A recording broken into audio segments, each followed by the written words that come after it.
A very good morning to Bhante Rakita, brothers and sisters in the Dharma. We're happy to see all of you here, able to make it, as Bhante say, on a Sunday morning.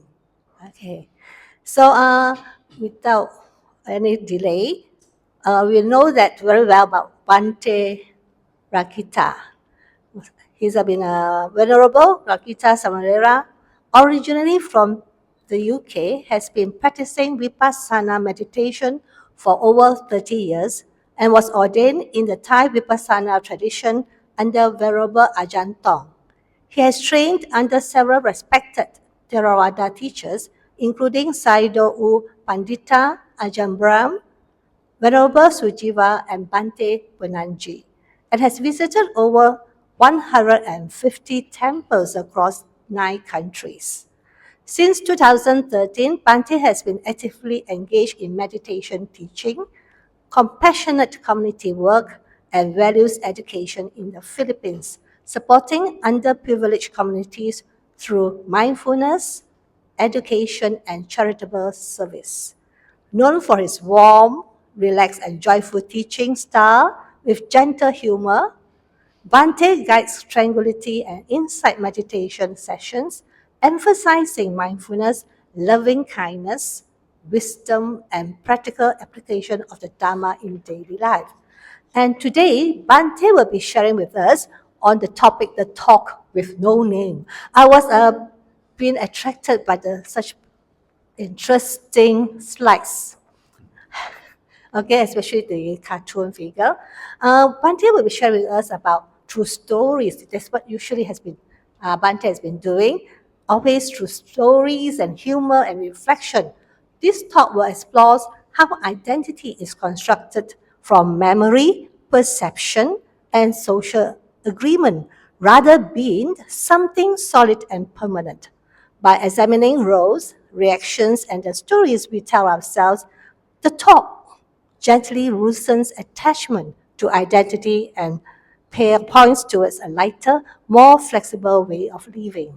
And that's what Bhante has been practicing all this while, making us feel very comfortable and relaxed. Now we would like to ask Bhante to lead us in the lighting of the oil lamp. So can you please stand up and bow 3 times when Bhante is doing that?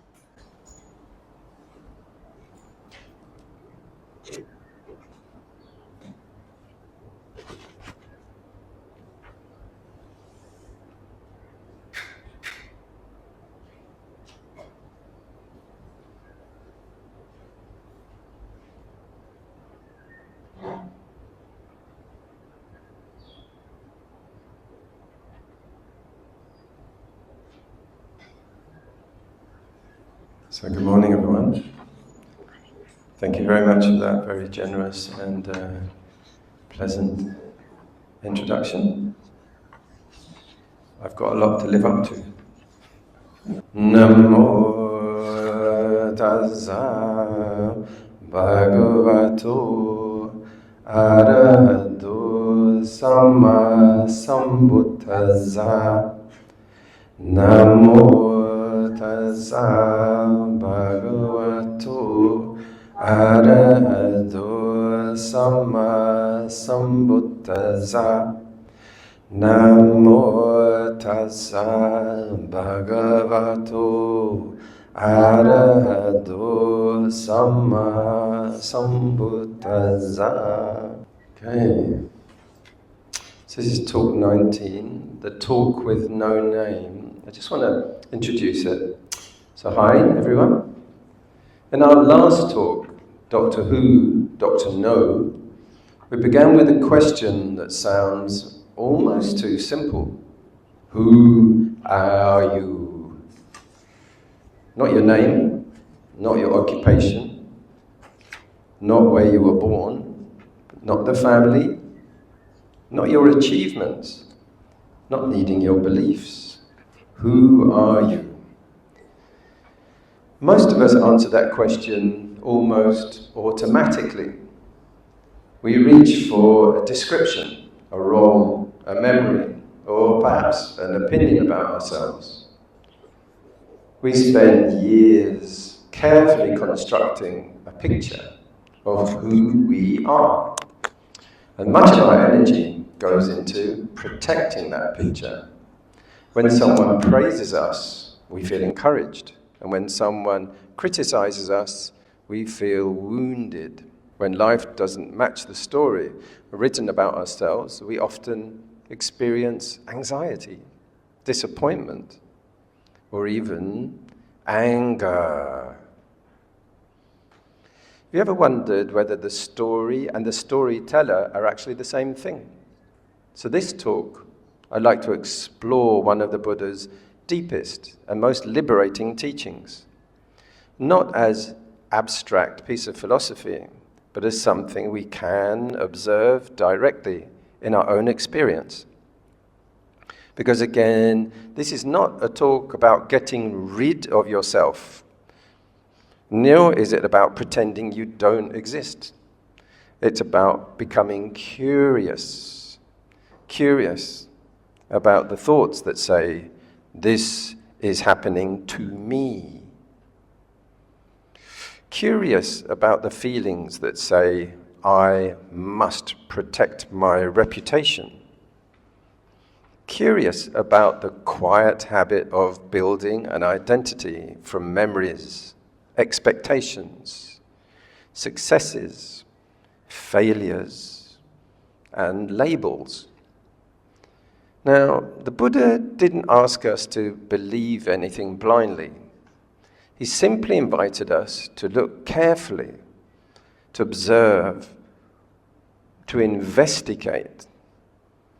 And sometimes, when we look closely enough, we discover that what once appeared completely solid is rather more fluid than we imagined.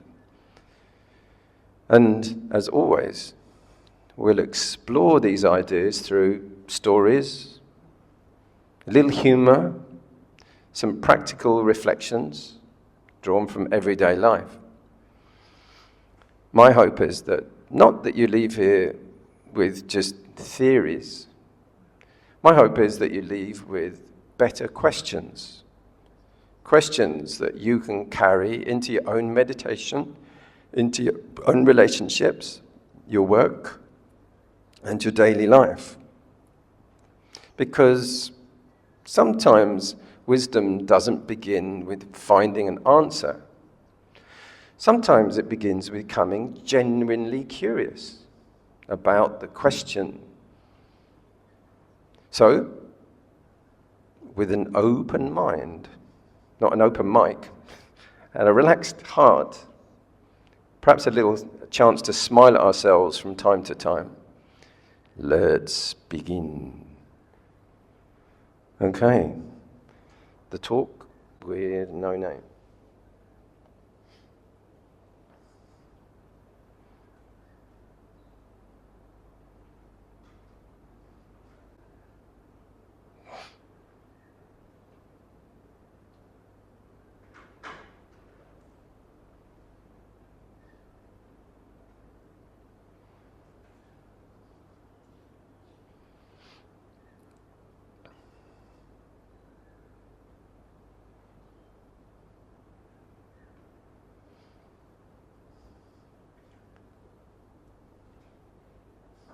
Talk 19, the talk with no name. The subject of non-self. The scholar and the dirty cloth. A famous Sufi master in Basra was pressed by a scholar for a teaching. The master said he was not ready to receive it. When the scholar insisted, the master handed him a dirty loincloth and an empty can to hang around his neck and told him to walk through the market. If boys threw stones, he must smile and offer sweets. The scholar refused, saying his reputation mattered far too much. The master nodded gently. The lesson had already been given. What part of you protects reputation at all costs? Where does the fear of looking foolish still govern your choices? If dignity feels fragile, what is it built upon? Consider whether the serious self that you defend is substance or simply a role you're afraid to set down. There are these two young fish swimming along, and they happen to meet an older fish swimming the other way, who nods at them and says, "Morning, boys, how's the water?" And the two young fish swim on for a bit. And then eventually one looks over the other one and says, "What the hell is water?" When Tora, the movie, was being filmed in Los Angeles about the attack on Pearl Harbor, Asian extras were told to say, "I tie your shoe and you tie my shoe," over and over and over again. When all hundreds of them said it, it was supposed to sound like Japanese. What is exposed is not humiliation, but identification. A role feels threatened, so defense arises. Reputation appears solid, yet it exists only in shared agreements. Remove the agreement, and nothing tangible remains. The one who feels injured is made up from memories and fears, not fixed substances.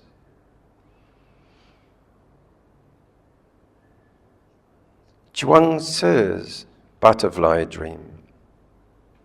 One night, Chuang Tzu dreamed he was a butterfly, drifting lightly among flowers, carefree but content. He did not know he was Chuang Tzu. He was simply a butterfly. When he awoke, he was once again Chuang Tzu, lying in bed. But he wondered, was he Chuang Tzu who had dreamed he was a butterfly, or a butterfly now dreaming he was Chuang Tzu? The boundary between dreamer and the dreamed seemed less certain than before. He sat quietly, unsure which so-called self had truly awakened.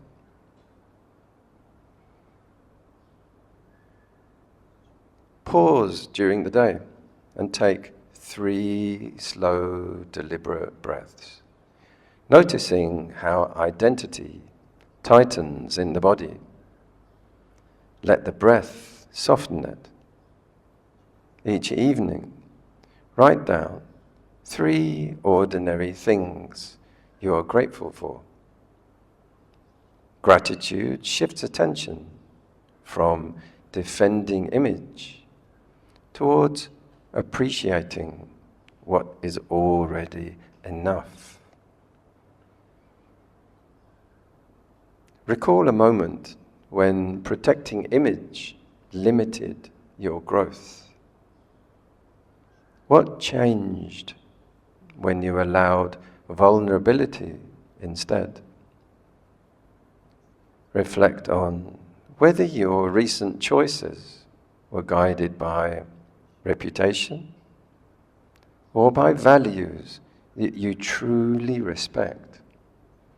Transformation begins when conduct aligns more with conscience than with applause. I was talking to a woman, and she said, "You know, I can tell everything about a man's personality by his car." I said, "I haven't got one."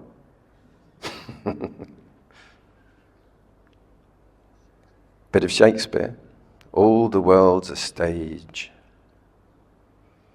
In a quiet court, a man reflected that all the world is a stage, Each person enters, plays a part, and exits. One is an infant, then they're a student, then they're a lover, then they're a soldier, a judge, an elder. Costumes change, voices change, ambitions rise and fade. The roles feel urgent while performed, yet the actor behind them remains unseen. When the curtain falls, the character dissolves, the stage remains, the audience shifts. The play continues without clinging to any single part. When challenged, what emotion surfaces first? Defensiveness, embarrassment, pride? Notice the thoughts that follow. What story does the mind construct to protect itself? Question that narrative gently. Which assumptions are shaping your reaction? Deeper insight begins when we examine not events, but our interpretation of them. Before I was a monk, I sometimes volunteered for a Carnival Costume company. They took the costumes to big events, and we would wear them, a different one every time. This time, I went with a friend called Eddie, an old school friend. It took a while to put them on. We were buried beneath huge white spikes jutting in every direction, white stockings, massive claws, and masks with large almond-shaped eyes. We were aliens from outer space. As we prepared to weave through the crowd, I couldn't believe it, but I heard Eddie whisper from inside the costume, "Hey Rob, do you think anyone will recognize us?" Not very likely. That was when I was a mere Robbie Zapfer before I became a monk. What's happening is simple. The name gathers memories, habits, and reactions. And we call that collection me. Others respond to it, and the pattern strengthens. But look closer.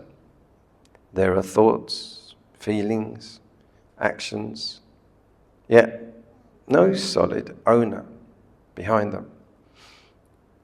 Life happens. Identity is added afterwards.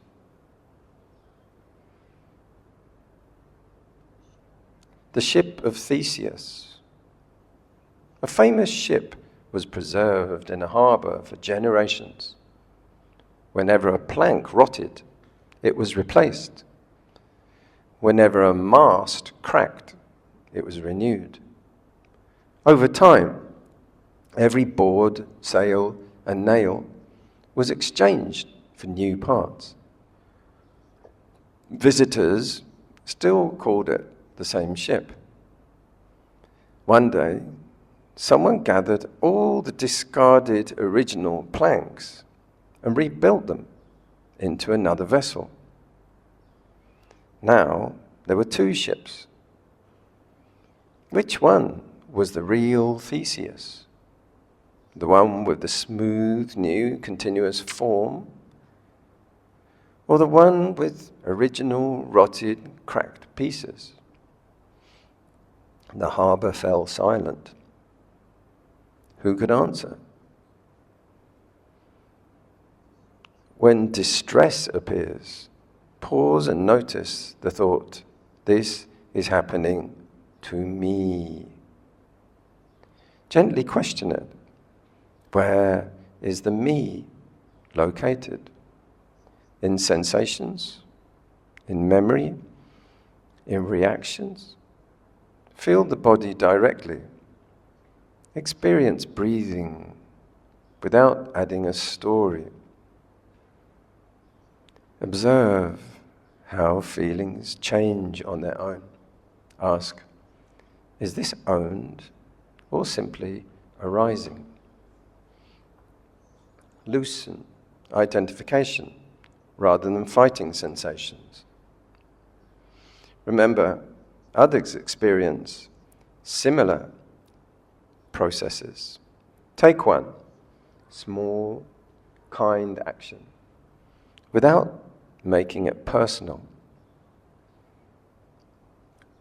And then do one kind action. Return daily to mindfulness as well, ethical living, sila, to soften self-centered habits.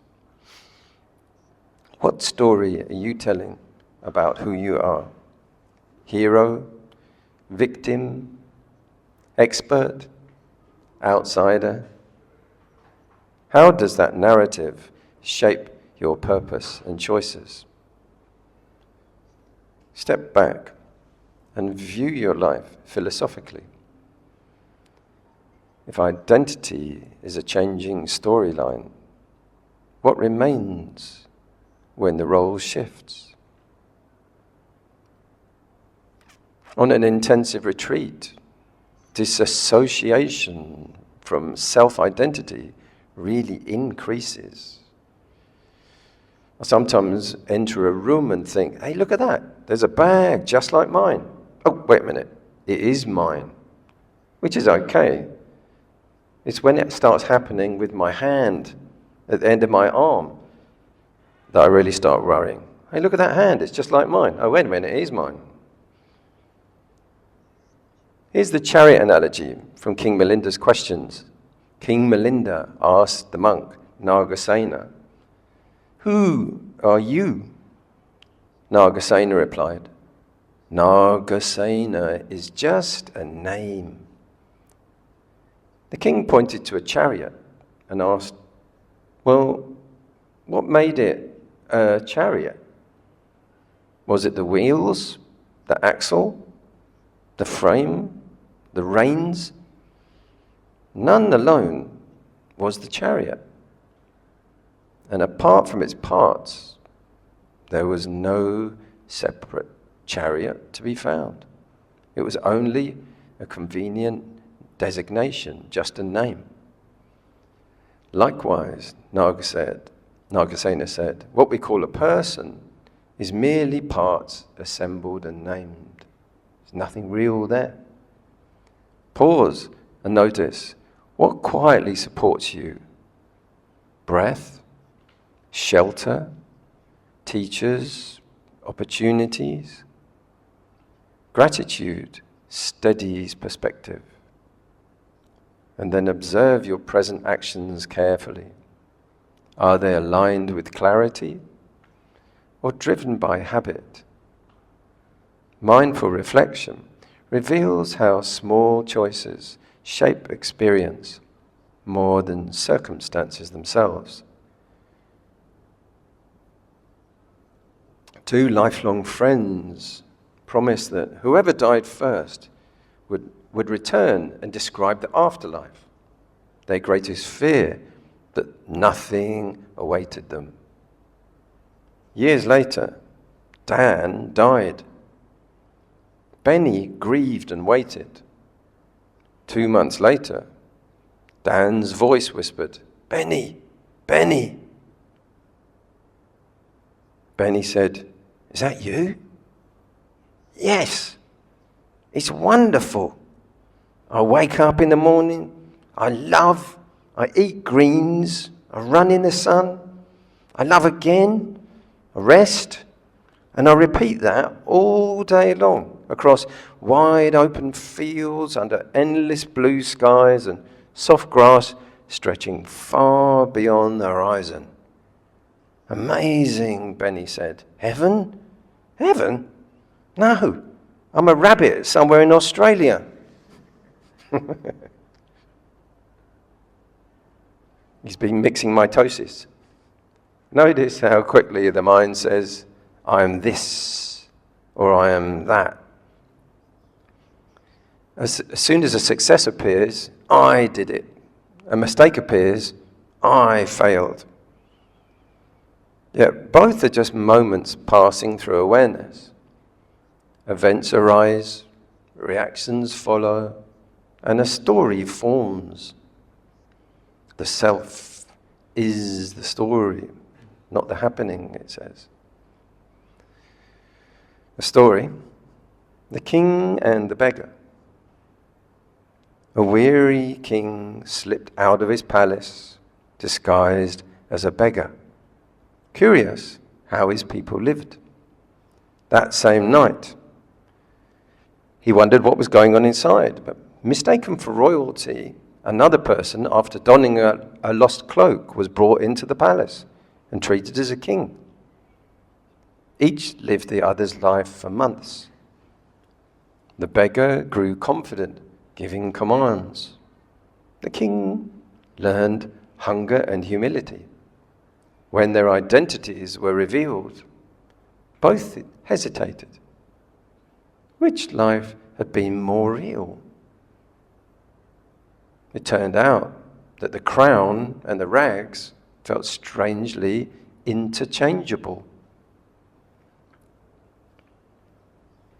Some takeaway tips. Establish simple, steady habits to protect body and mind. Regular movement, nourishing meals, adequate sleep. Throughout the day, pause briefly and ask whether your actions align with your deeper values. Notice where effort is wasted on what truly doesn't matter, and delegate when possible to preserve clarity. When leading others, practice compassion. Listen before speaking. Encourage rather than control. Create space where people feel safe to contribute and grow. Small, consistent habits quietly reduce avoidable stress and strengthen wise decision-making. Consider a past mistake that you still carry. What did it actually teach you about attachment, pride, or fear? Rather than replay regrets, extract its wisdom and look forward. What kind of legacy grows from humility and awareness? Not image, not approval.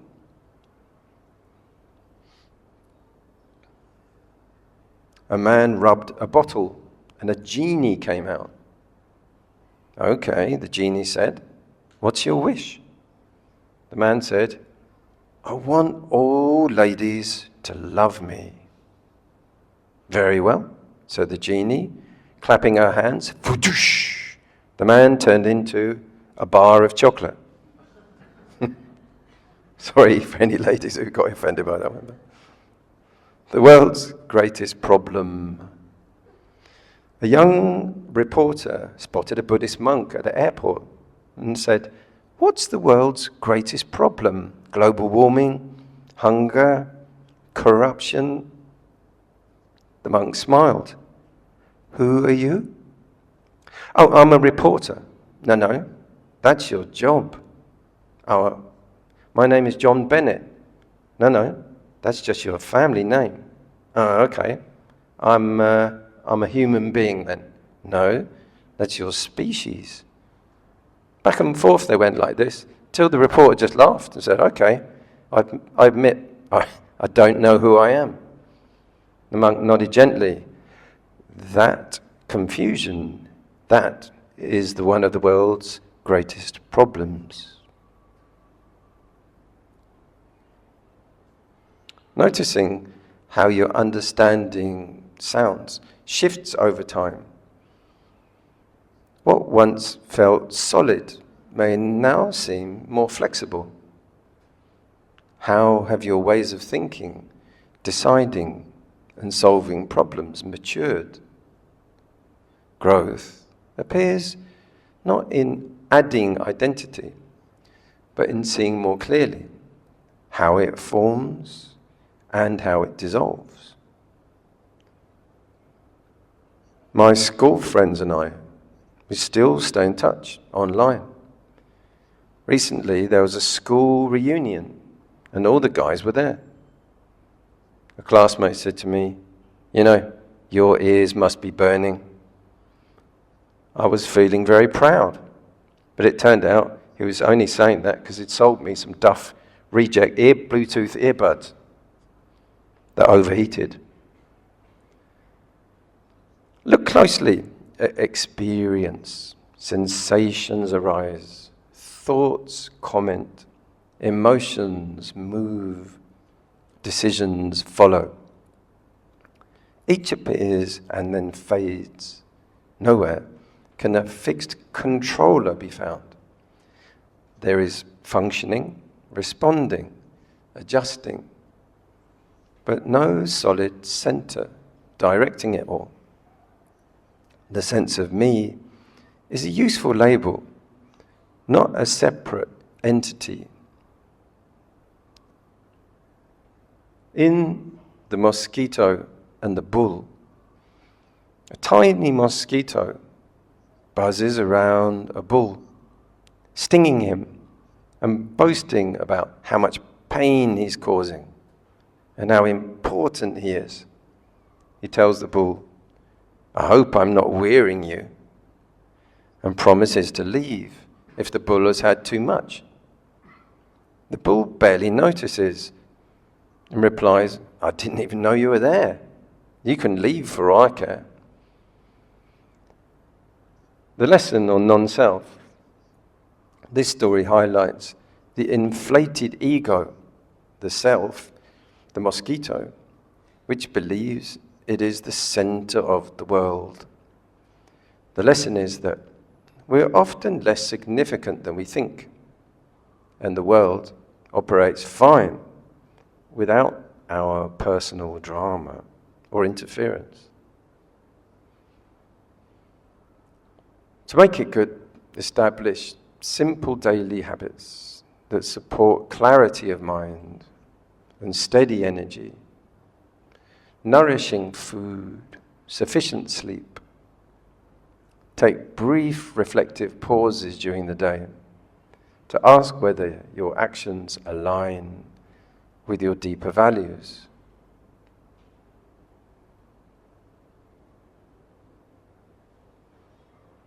Rather than impulses, delegate tasks that do not require your direct involvement, freeing attention for what truly matters. When guiding others, always practice kindness and compassion. Listen carefully, respond calmly, and create environments where people feel respected, included, and encouraged to grow without fear. What is the self that we are defending in work and in life? Is it essence or just an arrangement temporarily? Philosophical inquiry loosens certainty about that. Acceptance usually follows. Imitations and opportunities arise within conditions, not ownership. When we stop insisting on a fixed self, participation becomes lighter and wiser.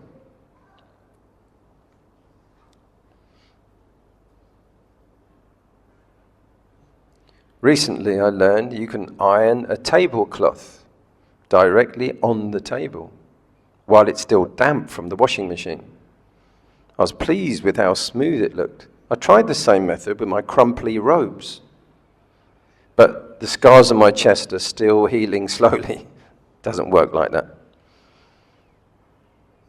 The self is like an orchestra. Violins, drums, flutes, brass, cellos, they all play their part. Music arises from coordination, timing, and conditions. If you search for the music it's separate from the instruments, you can't find it. Stop the players, and the symphony just fades. But while it plays, It feels unified and real. What we call self is like that music, emerging from body, thought, memory, perception, working together. Not from a hidden conductor inside, but from harmony in motion.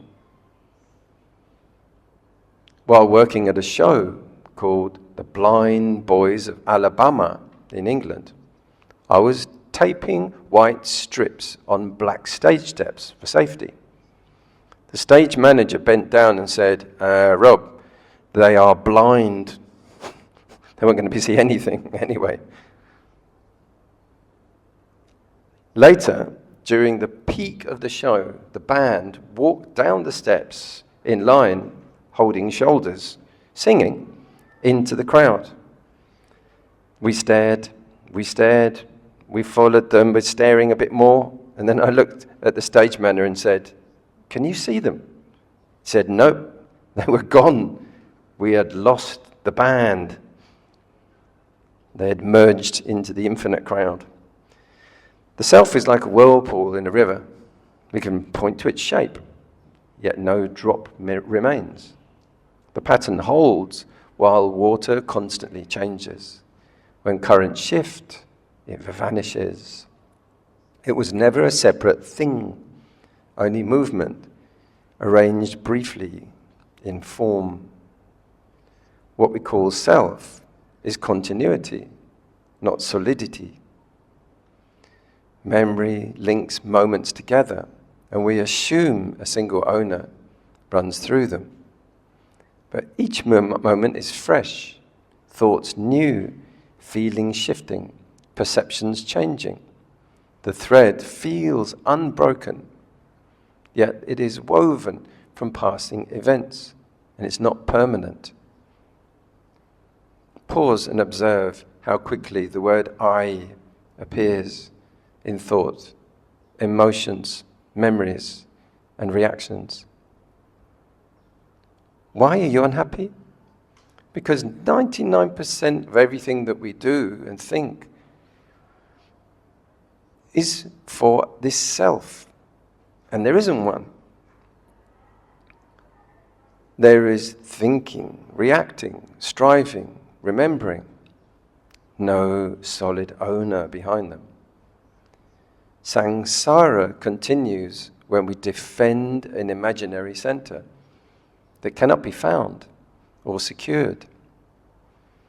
Let experience unfold naturally, without constructing a permanent me at its shifting center of life itself, moment by moment.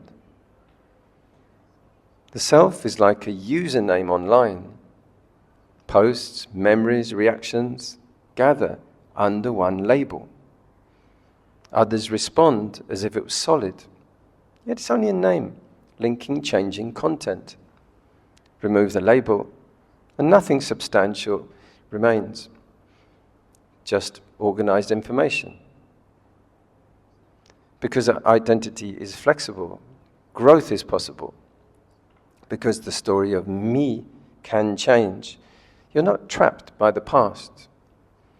Because no fixed self must be defended, relationships soften. When we see identity as process, life becomes lighter, creative, and open. So I'd like to end this talk with wishing you very well, my gratitude and appreciation for your kind attention. May many of you attain the peace of nirvana and be free from all avoidable suffering and harm. May you all be peaceful, happy, safe, and well. Sadhu, sadhu, sadhu. Those who want to follow up, this is available on YouTube, and you can look up the canonical suttas and Tipitaka references of those subjects in places like these suggested suttas, and you can pause it. You don't have to, it will be racing by here, but those of you of a scholarly mindset, welcome to do that. And then we're going to follow up with a guided meditation. and then a Q&A. Okay. So, meditation. First, there will need Q&A, is it? Okay. So if you make yourself nice and comfortable. Oh, by the way, there's a tribute, because a lot of the artwork that you saw, most of it was made by me, but there's Yoshida, Hiroshi Yoshida. He's a Japanese woodblock artist and very talented watercolor artist. I give him the credit where credit's due. Is it the Q&A kind of question? Because we'll do a guided meditation and then we'll have the Q&A, and definitely then. Okay? Make sure you have the microphone first, okay? We'll get it on. We'll get you... All right. So make yourselves comfortable. Thanks, Jason. We have the lights down. Skadoosh. Okay. Find a posture that's both comfortable and alert. Allow the body to settle naturally. There's nowhere to go, nothing to prove, nothing to become. For these few minutes, just keep simply allowing yourself to arrive. Begin with the breathing. No need to change it. No need to make it super deep. Simply notice that breathing is already taking place. Long before we thought about breathing, the body already knew. Long before we created a story called me, life was already unfolding. Just simply rest with that knowing.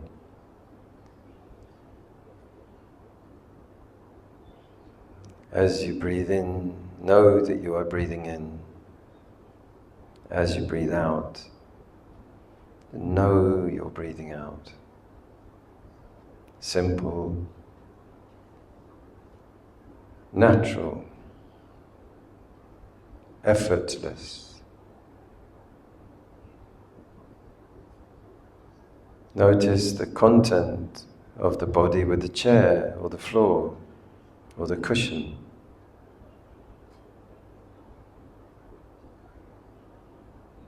Feel the weight of the body. Gravity asks nothing of you. It simply supports. Allow yourself to be supported for a while.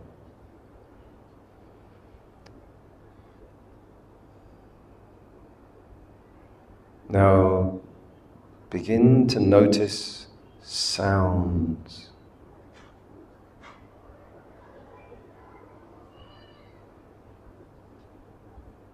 Near sounds, far sounds, pleasing sounds, irritating sounds.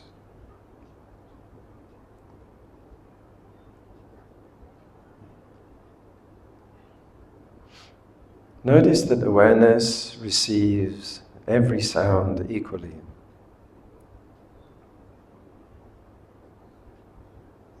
Awareness doesn't argue, it simply knows.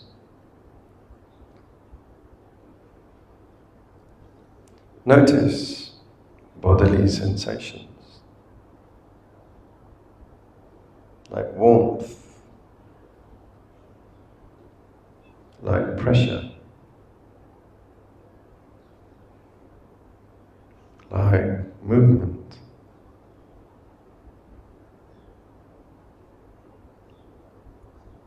Like stillness.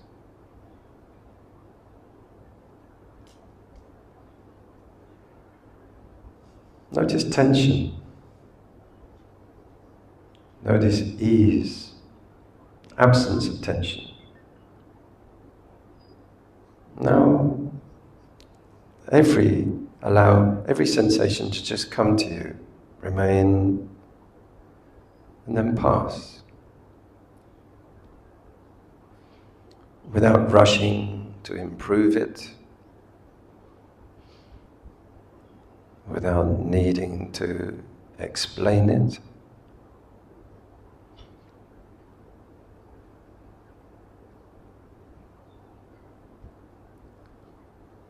Now notice the way thoughts, they arise,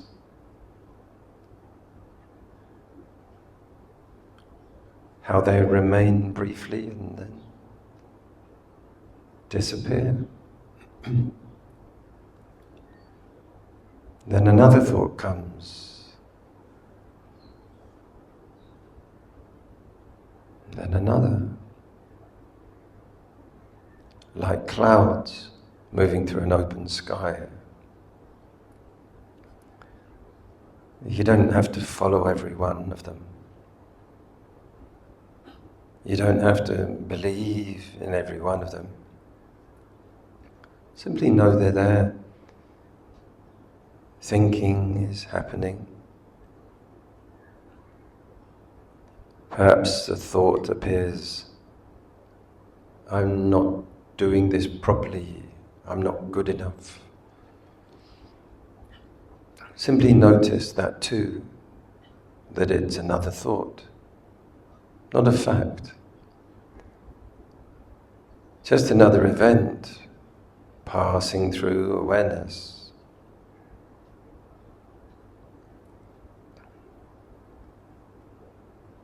Bring to mind the story from the beginning of today's talk. The scholar and the Sufi master. The scholar was asking for a teaching.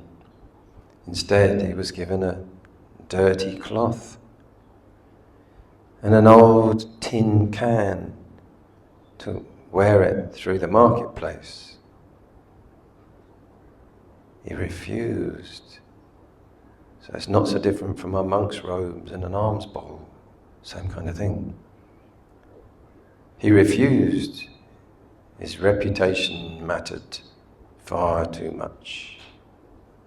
And for a moment, gently ask yourself, is there any reputation that I'm protecting?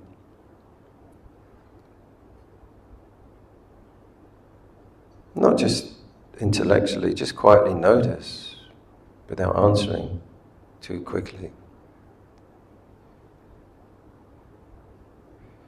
Is there a version of yourself you feel you must maintain? The capable one, the intelligent one, spiritual one, the successful one, the strong one, the wounded one. Notice gently how much energy it sometimes takes to keep that story alive and going.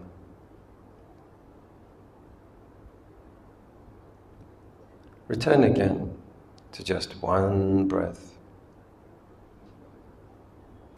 Nothing needs defending during this single inhalation. Nothing needs defending during this single exhalation.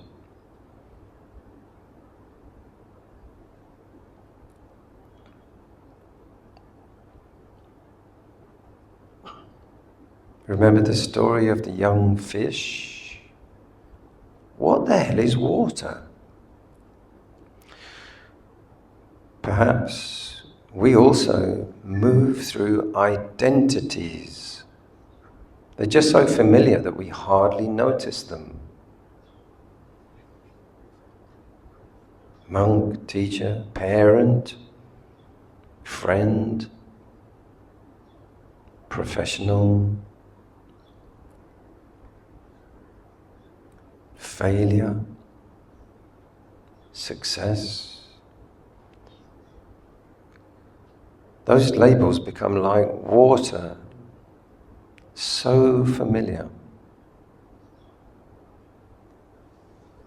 They seem unquestionable.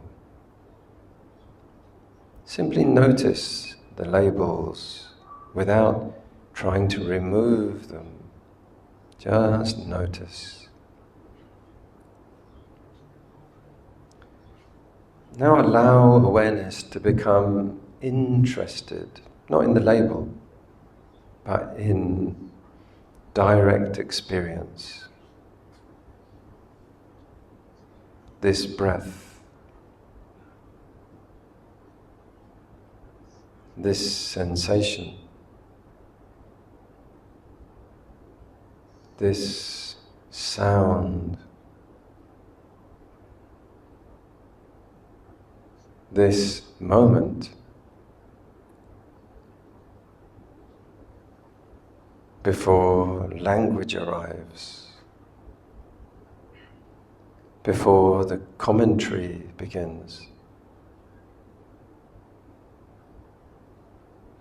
Notice how quickly the mind says, "I'm uncomfortable."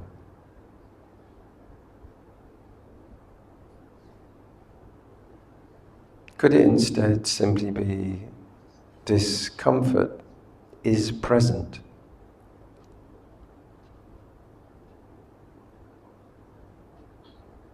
Instead of, "I am anxious," or simply just, "anxiety is being known," awareness of anxiety. Feel the difference. Not pretending, not denying, just loosening the interpretation slightly. The Buddha often invited us not to remove experience, but to examine it carefully. Because it's what we quietly add to experience. That's the thing. Notice the additions, the ownership, the claiming, the commentary,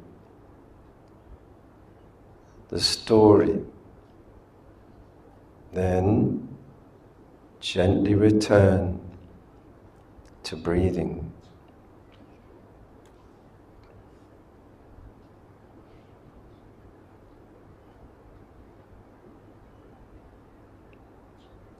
Remember the image of Chuang Tzu dreaming he was a butterfly, then awakening, wondering which one was dreaming whom. For these few moments, allow certainty to soften. Perhaps things are not as fixed as they first appear. Feel the body breathing. Changing, moment by moment. No breath repeats itself. No heartbeat repeats itself. The body, it's a process, not a statue, not a shop mannequin. There was another story in there, the Shakespeare image. All the world's a stage. Different costumes, different roles. All of us have been infants. We've all been students. We've all been friends. We've been workers, meditators, helpers. There's an older person. Each role arrives. Each role passes. Ask quietly, who notices all these changing roles? No need to search for an answer, just simply rest inside the question.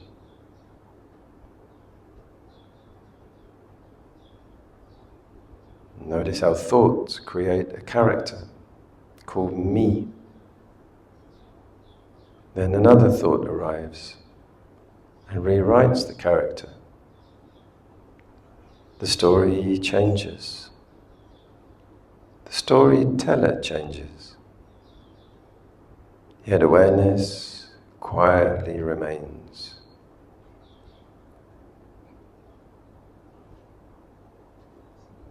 Take 3 slow breaths, allowing the body to soften a little more. Bring to mind that ship, the Ship of Theseus, where, just like our bodies, every plank had been replaced, every nail replaced, for those of you who chew your fingernails. The same ship. Your body has changed. Your opinions have changed. Your memories continue changing. Even your personality has changed. Yet the label remains. To notice how useful labels can be without mistaking them for something permanent.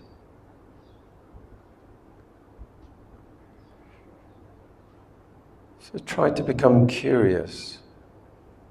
Where exactly is this me? Is it in the breathing? Is it in the sensations? Is it in the thoughts? Or in the memories? Simply look, without trying to force an answer. Just observe. There are sounds, there's breathing, there are sensations, there are thoughts. Can you find a separate owner apart from the experience itself? Just look gently, no pressure, no philosophy, only observation. Perhaps no answer comes. That's perfectly all right. Sometimes wisdom grows through patient looking rather than immediate conclusions. Now bring attention back to gratitude and notice something simple.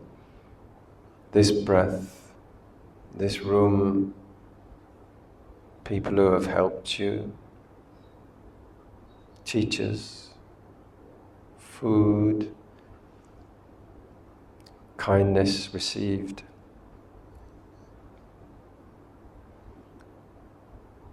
The opportunity to practice gratitude quietly dissolves the habit of self-preoccupation. So many opportunities to practice. Practicing kindness.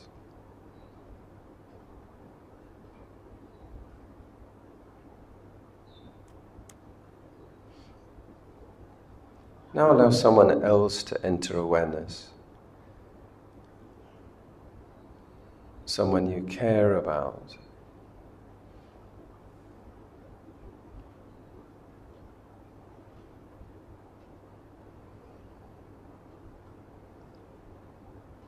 Notice that they too carry stories about themselves. They too worry about reputation.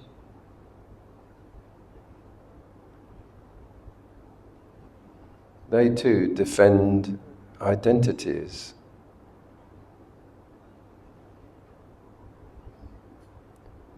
They too wish to be loved, just like you. Silently wish them well. May you be peaceful. May you be safe. May you discover wisdom.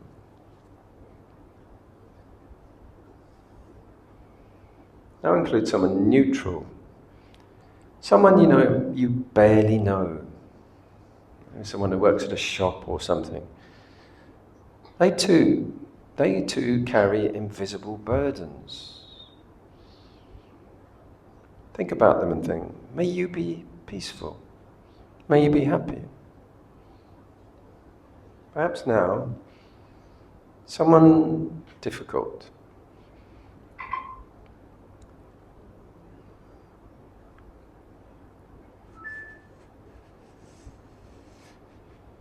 Without forcing affection, simply recognizing that difficult person, they too are caught.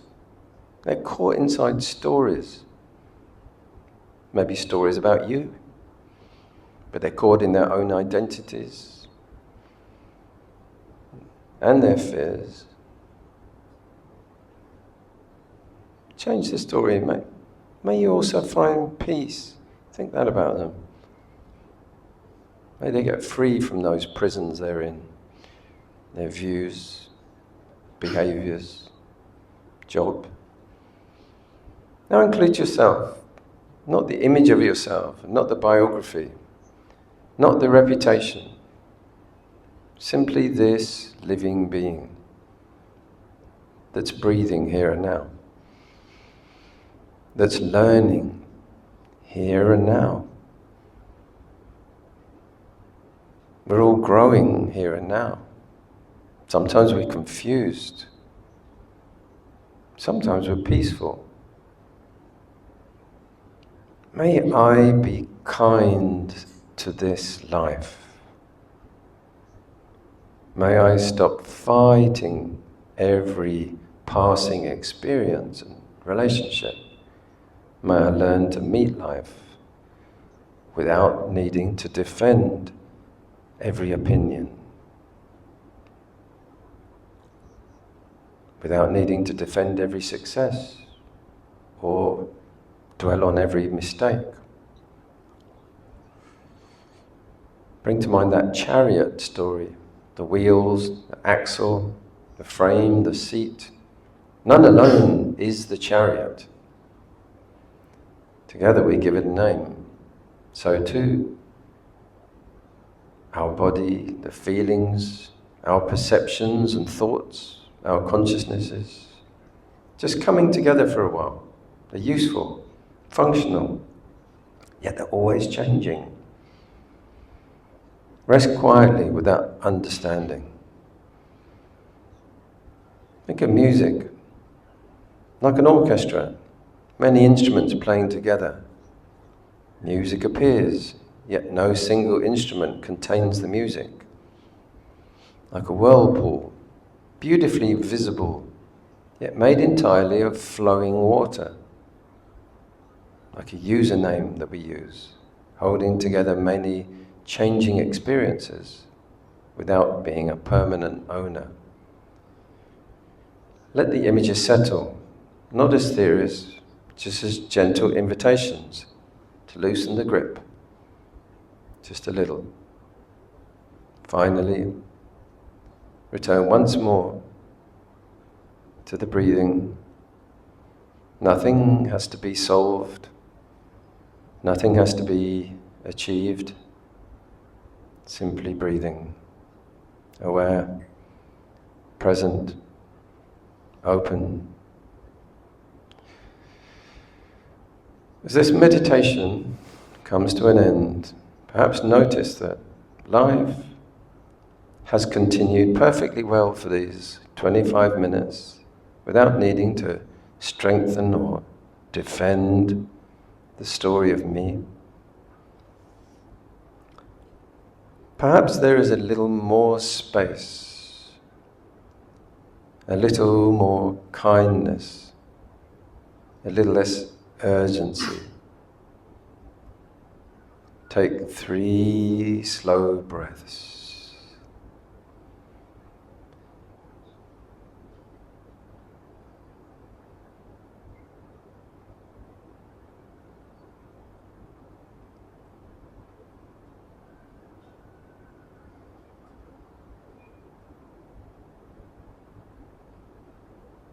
Feel the whole body. Feel the room around you. When you're ready, you can gently open your eyes. May your conduct arise from wisdom rather than fearful reputation. May gratitude be stronger than self-concern.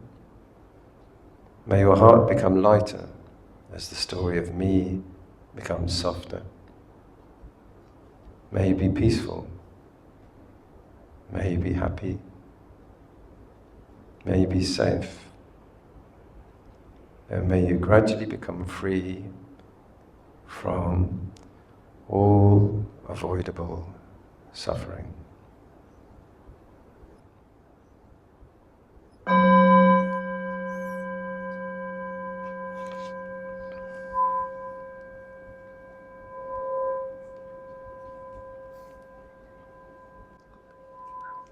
Thank you, Reverend Rakita, for bringing us through the 25 minutes of meditation. I think I will start off with the Q&A first. His brother here has select to ask 2 questions, is it? Yes, please, thank you. Good morning, Bhante. Good morning, sir. 2 questions. This topic is very tough for us Putujana, the self. Apparently, it's a final elimination of asavas before you become Arahant. So my question is that, thank you for your numerous stories, and throughout this talk, I think you gave us quite a few steps that we should try to not to be obsessed with ourselves. Okay, so now my question is that, as a Putujana, how does this self came to us? Question number 1. Second, how do we reconcile in our daily life, knowing that, assuming we realize, aware that there's no identity, there's no image, there's nothing to be to defend. So how do we operate in this cruel, mundane world? Okay, so I try to simplify it for your lay people. And the next question is that, is there any difference between non-self and no-self? Thank you, Bhante. Thank you. Well, the Buddha suggested putting aside the question of the origin of things. When you get someone like some of the early psychoanalysts, they did that. They went burrowing into people's childhoods and, parent relationships, and he said, no. Even how the universe was formed, he said, no, put that question aside. You'll go on down that rabbit hole for a long, long time. So it's not the mechanics of how it came to be. You could do, but you'll just get frustrated and buried in the information that you get. It won't lead to the ending of suffering. So the Buddha wasn't teaching metaphysics. He was teaching how to reduce suffering. So similarly, with the second part of your question, it's more that what is the effect of the views going to have? If you have ego, what effect will it have on you, and what effect will it have on others? So, like someone who's in a leadership position, if they reinforce pride, ego, jealousy, envy, these sort of unwholesome states, and concrete it and make it dominant, and make it very dominant, and keep amplifying that kind of behavior, the waves of suffering can happen more and more and more going out, and that will come back to them as well, like a vicious cycle, the samsara cycle. So the advice is always on how to reduce attachment, and how to calm down, and how to be more humble, and how to reduce self-reference, and I am, and me, and mine, and start to take down the barriers, not to build walls, but to reduce differences, not to feed us and them narratives, and to encourage other people to behave in that same way. But firstly, not by trying to tell everyone else how to not be selfish, but how to example it by our following.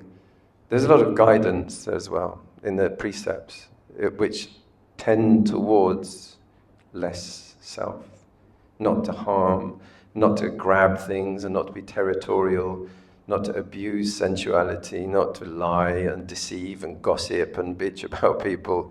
And alcohol and drugs, often people get unmindful, and so that often feeds those kind of habits. And a lot of the destructive habits come from a sense of habit. So I used to smoke cigarettes. I thought, well, I didn't think about it, but unconsciously I was identifying, I'm a smoker, that's what I do, but I didn't think of it in that way until I tried to fade away. It's telling me I've spoken too much. No, that's right, sorry, there's the timer. When I ring the gong, it sets off a timer. The brother Otto talked about, if you try to destroy yourself and make yourself tiny and invisible, you can have the same reaction, because that's also not going to help. Because the consequence of that can be trying to just sleep forever, to get rid of yourself, to be a nobody, to be a fake self, to try to replace yourself with heroes and not be kind of authentic in that sense. So you have to be careful not to try to be a real someone, which leads to kind of a narcissistic sort of behavior pattern. And the other way is not to become a nobody and just become a sort of, silent shadow, that doesn't have any ambition and doesn't have any skill development. So we can just develop skills without developing the arrogance and the sort of pride that can go with it. There's some ideas in there that go towards with your thing. Thank you. Okay, how about non-self and no-self? Any difference? Not really. The term is Anattā. Yes. Anattā. Atta, in some religions they very strengthen the idea of the soul. And they have and in some belief systems, or just the way a lot of people live, they are very self-reinforcing. Self, soul, spirit, and these kind of things, with the idea that is permanent, that I always was, I always will be, this is the real me, that there's something in here which is just a sense that there's this someone, and they always have been there. But this is the idea of insight meditation, is you examine that, you examine the flux of experience as it actually happens, and you see that there isn't, but there's lots of mechanisms for jumping in and suggesting that there is. Like I could, they would reach for this, and something would jump and say, I'm reaching for, I'm grabbing, I'm going to have a drink, I want a drink. But when you look, there's no self there. But this habit of the mind to jump in and keep putting ownership and inserting identification, looking in the mirror and going, I'm great today, look at this, there's a real me. And so the identification with image, photos, Facebooks and Instagrams and all the different things, it's self-reinforcing. So then we suffer from the reinforcement. That's the main thing I said, is not whether it is this or this, it's the consequences of not weeding out as much as we can. But non-self and no-self, I think that's just semantics, I think it's just words. Yeah, there is a thing called the 62 views. It's in the first sutta, Digha Nikaya 1. And in that, there were 62 different kinds of self-views. 62. So someone, like you have there's a famous bit of music by a bunch of musicians called We Are the World. So that's someone like, I am the world, and we are the world, you know. Or I am one with the universe, like, so that's pretty big. That's a big old self there, right there. So I mean, this was a complication when they had the big religious wars, and then science started appearing and saying, this is much older than you've been saying, and we can't find a God or a self out in this huge void called the universe and the galaxies. And so that started becoming a problem. And then people said, no, the whole thing, the whole Big Bang and everything, that's the one soul. And you and your little self have to go back to one with that. So lots and lots of views. Or some people say, you know, the heart is the soul, or the brain is the soul, or the DNA is the self. You know, you get those DNA kits, and you can go, here you are, there you are, there you are, you're all the way back to like this. There you are. My brother went all the way back from Australia to like Wales, an island, in a car, trying to drag my parents around. Here we are, look. Like he's going to suddenly find himself, you know, behind a bush somewhere. No, it's just sort of, we leave. The Buddhist just said, when you have conditions coming together, you have conditions coming together. And part of that is the sense of self. It's an illusionary sense of self. And there's lots of different variations of senses of self. But it's the consequence, like nationalism, you know, cruel nationalist forms, very egotistical, genocidal forms. They're all, a dog barking is having a self. Get off my mate, you're in my territory. Similarly with an army or a general or a foolish fascist leader or something, they have the same thing, or ICE, they're doing the same thing.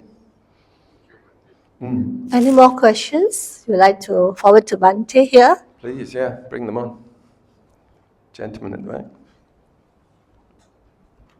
Good morning, Bhante. Good morning, just a follow-up question on the self, no self and non-self, and also the explanation given by Bhante. Like nowadays, in the kindergarten also, children will be taught, you know, we need to save the earth. You know, actually, can we save the earth? Because we as a human might, due to climate change or other reason or nuclear war, we might extinct, but the world will continue, the earth will continue. So I find that very strange that, you know, when we say we save the earth, you know, from the, you know, the school education, but actually like reinforcing the school education is reinforcing that self. That's just a question here. What actually is the question? The question is that is our education in the even in kindergarten, you know, there will be children will be taught, you know, let us save the world, let us you know, save the earth, because the earth, but the mother earth is what they call it, is destroying because of the climate change, you know, the nuclear war, the environment destruction and things like that. So are we so great, you know, we can save the earth? We can't actually, because even we are not here, no more human, the earth will continue to exist, as you say, the conditioned, and the condition is right, the earth will continue to exist, even the human species is no longer in the world. So the question is that is our education system reinforces this concept of self? We are so great. You know? Yeah. I mean, you saw with there was a terrible time when my country rounded up all the people called Colin and sent them all over the world to colonize the world. That's a joke. No, when people have a very arrogant, self-centered or egoistical educational system, then they will tend to abuse the planet. They'll just use it in a narcissistic way, just to exploit, just to dominate, just to have a sense of entitlement over it. They won't see it realistically. If realistically we see the world, we'll be very, very careful about how we interact, that we cannot just destroy and abuse and strip trees. No way, you can't do that. I was in India in an area where 70 million trees had been taken out during the colonial times. Lately there was a project to plant 3.5 million, and they were feeling pretty proud about the 3.5 million. They've only got another 67 million to plant, but maybe with the way that China's doing it now, very fast, they could do it with the robots and everything and the drones. But no, realizing that you have a conscience, you have a conscious interaction, sensitive, empathetic with the animals, with all of the insect realm, with all of the plant realm, with all of the birds and bees and everything. That's a huge cycle that we're part of. We're not just something that can be that selfish. And only very short, like if you're thinking of self only, you only think about, 20 months ahead. You don't think very far ahead at all. You just think about your own satisfaction, your own gratification. So if you do rise and see realistically how small we are and how sensitive the planet is and the effects of our consequences, then we change our behavior very quickly. If we see that we could be eating mushrooms instead of animals, that hurt when you kill them. So things like that are very, very incorporated. And like I said, it's more in the effect of the view. It's the effect of the view. If you meet someone who's very arrogant, they won't have much conscience or sensitivity towards the environment at all. Does that make sense? So how we do it, that's another question. There's an Indian expression that you can try to cover the world in leather, or you can get yourself a pair of sandals. So often, like in Buddhism, you really work on yourself to purify yourself of that egoism, and then you'll start having that ripple effect, and see how you can have that ripple effect. Rather than trying to, angrily change it. Angry activists can also be quite harmful. They set things back if you're not careful. But we shouldn't do nothing either. We are a collective, whether we think... A self-centered person doesn't think of themselves as a collective. They don't have any community sense or spirit either. But that's genuinely how we are. We are very much affecting each other and a collective. Collective without ego is good.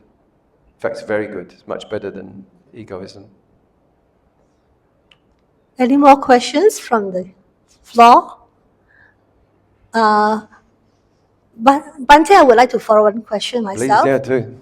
Okay, my question is that, as a leader in a family or in the corporate world, how do you advise them to practice non-self? If they've been all the time non-self and been submissive to the others' ideas, not in control, then things may not able to carry out as it is, especially in the corporate world. Now, corporate leaders who are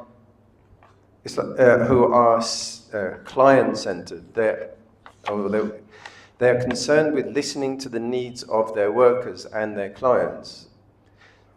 Therefore, they respond to those. That's where they start from. Rather than coming in with an agenda to dominate, to exploit, to reduce, any benefits and to exploit the maximum amount of profit. That's the difference.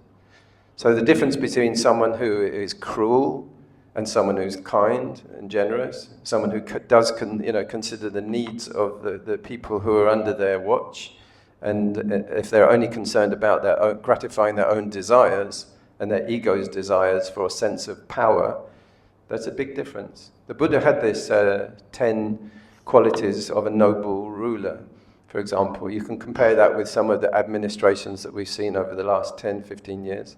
They're shockingly different.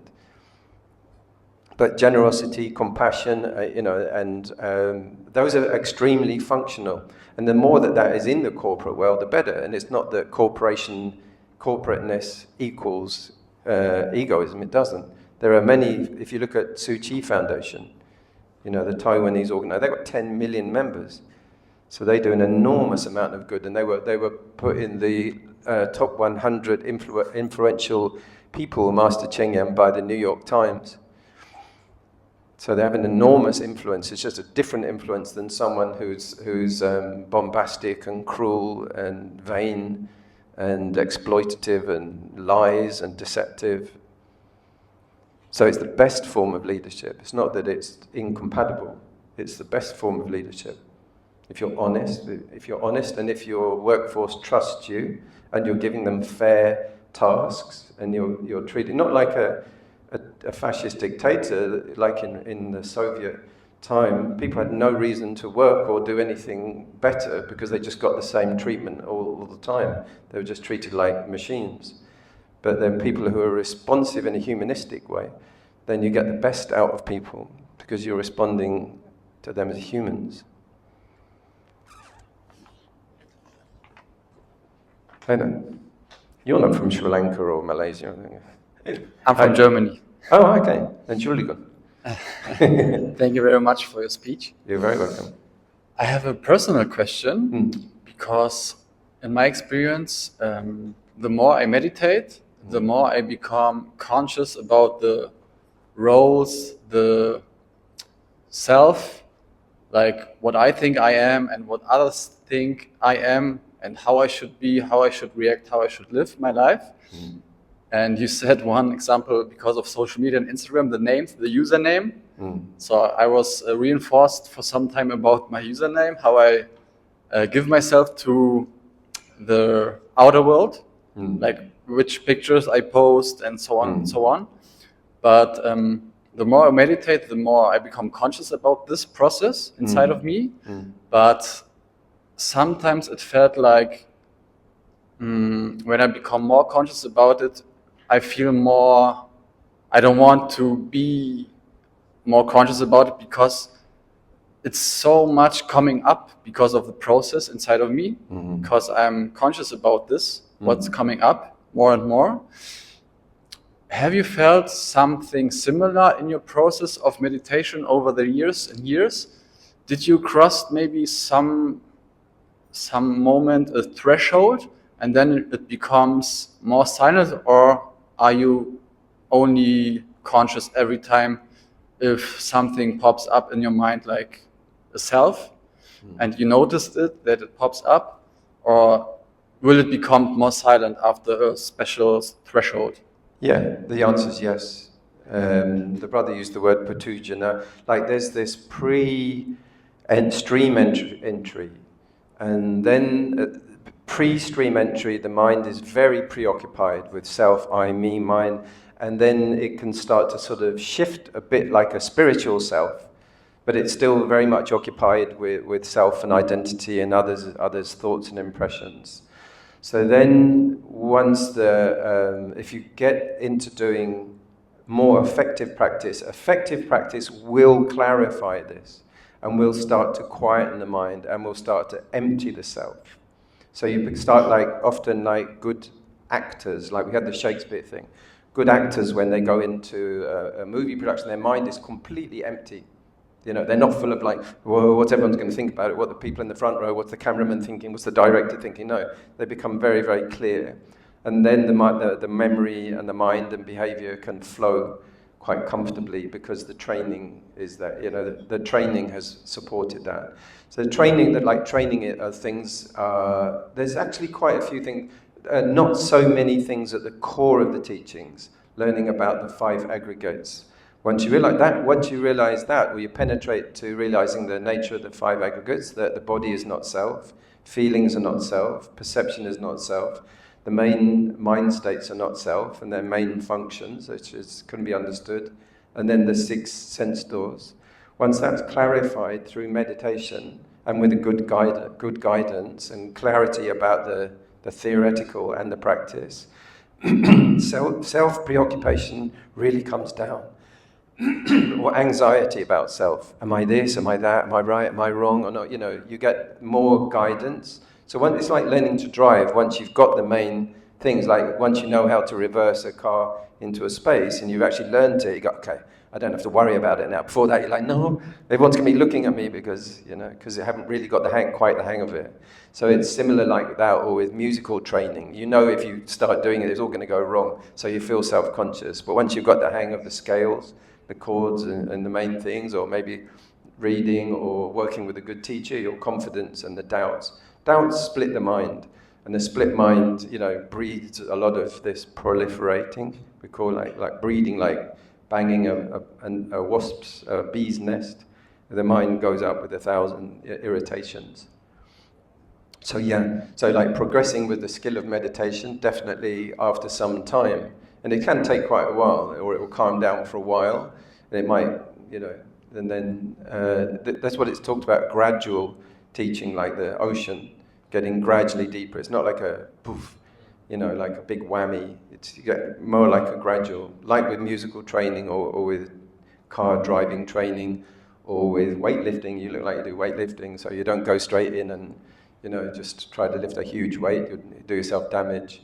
And similarly, if I went into a gym, I'd feel very self-conscious, like,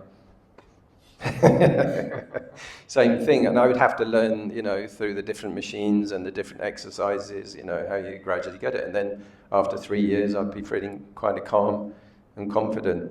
So similarly with the meditation, at first you can be like, whoa, you know, it's a new territory, and it's and if you think it, you know, you may have views like this is about self-improvement.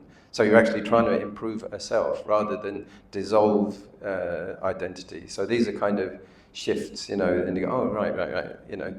So all the things, the views, the aims, the actual method of concentrating, the kind of energy and effort use, the mindfulness, the lifestyle. Might be doing something, you know, gaming for sort of hundreds of hours and then going and meditate and wondering why it's not, you know, adding up.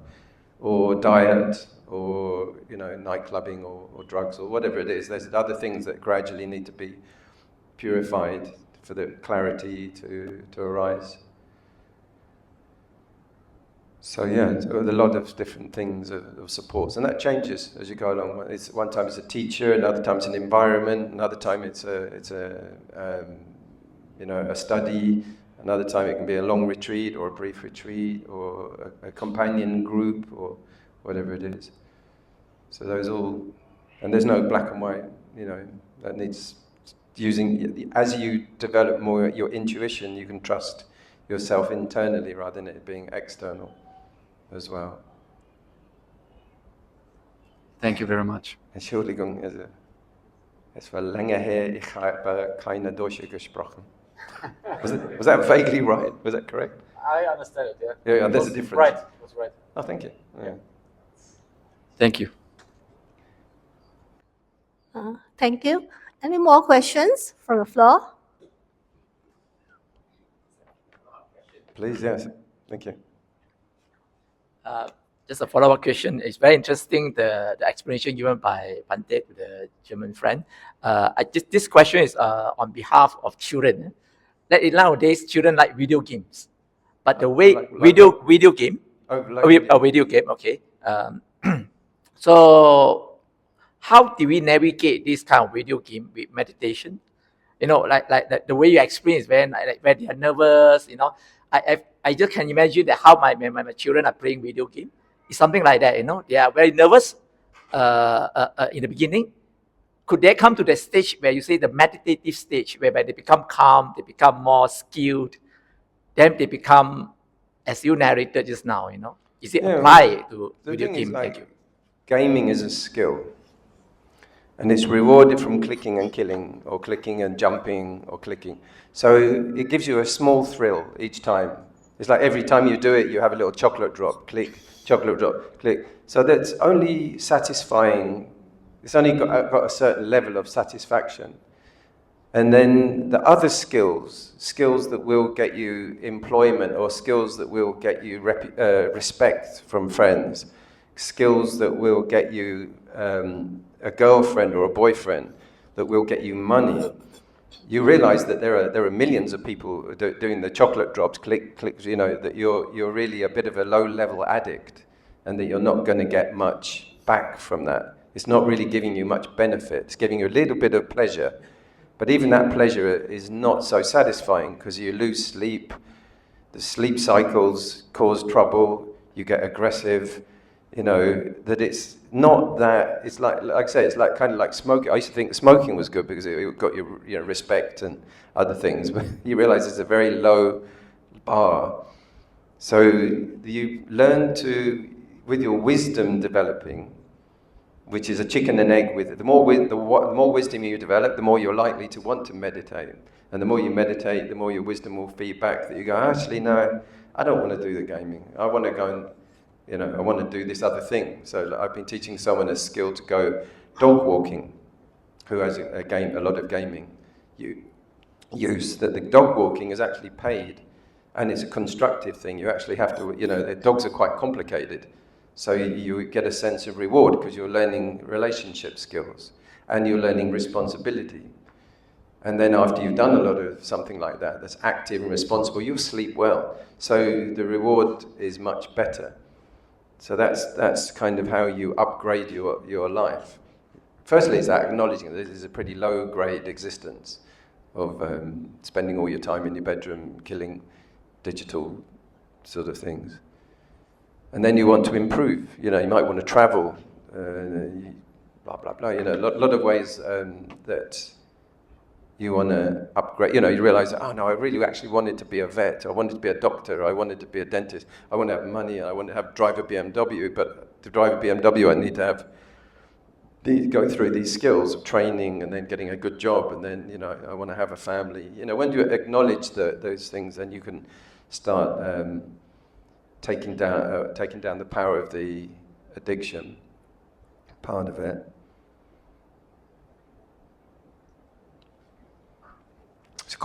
It's a very, very complex problem, and it's very, very easy to dismiss how easy it is to break any form of addiction. The dopamine, in fact, the way that the brain is triggered during those. And the way that the things that they reward, stealing cars, killing people, and so on. They're very low grade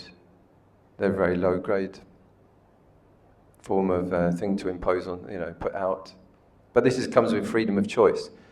So in the past, you could have chosen, you would be more easily scooped up by the army and then sent someone. If you look at the 1930s or the 1890s, they were those boys and girls. They were scooped up and sent off to foreign countries to go killing. It's less likely now.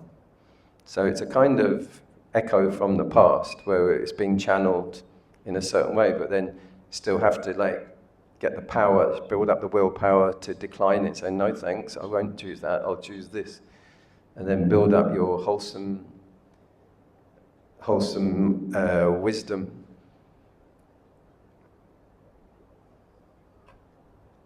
Okay, and any further questions from the floor?